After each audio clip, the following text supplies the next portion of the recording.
Well, social media use may play an important role in youth suicide. While intensive social media use may increase mental health risk for some teens, it does not directly cause suicide. Well, joining us now is Dr. Abraham J. Lopez. Thank you so much for joining us. Thank you. Well, teenagers spend hours a day on social media, and there's growing concern that it's a problem for their mental health.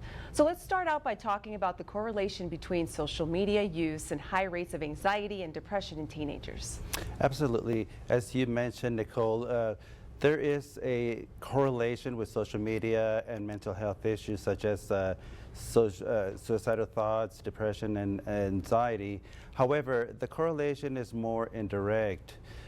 Social media in itself is not inherently bad. It's rather the frequency of use, but also the content that is being presented to each child, and that is where we can, where we've been able to have much more research done that can help us get a better understanding of what the implications of social media. And Doctor, poor mental health in teens is more than feeling sad. It can really impact the areas of their life. So can you talk to us about any warning signs that teens might be having in terms of suicidal thoughts and some of their mental health struggles they may face? Absolutely. So when we speak of mental health struggles such as anxiety or suicidal thoughts or anxiety, teenagers typically tend to become a little more withdrawn.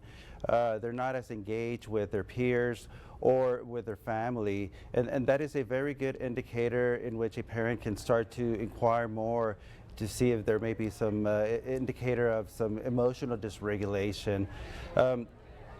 Also, even though social media can be good for certain populations, such as finding their own group in regards to their interests, what happens many times with social media is that many children that are already prone to certain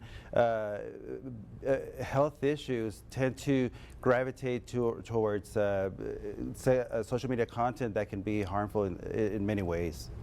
Well, social media doesn't affect all teens the same way. So, Doctor, can you talk to us about the healthy effects on mental health and how we as parents, teachers, coaches can be better about monitoring our kids' social media?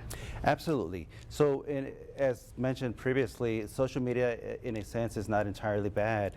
It's how we use it.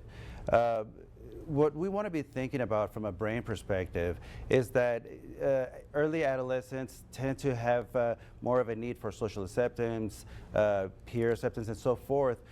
However, their frontal lobe is not fully developed, and they don't have those mechanisms that can help them have good inhibition and good decision making.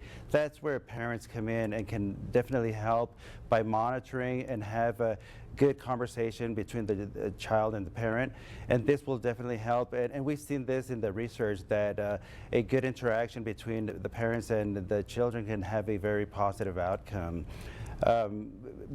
So overall, good monitoring from teachers, parents, and adults in general can be very helpful. Okay. Well, if you or someone you know is in a crisis, you can get help by calling or texting 988. Dr. Lopez, thanks so much for joining us.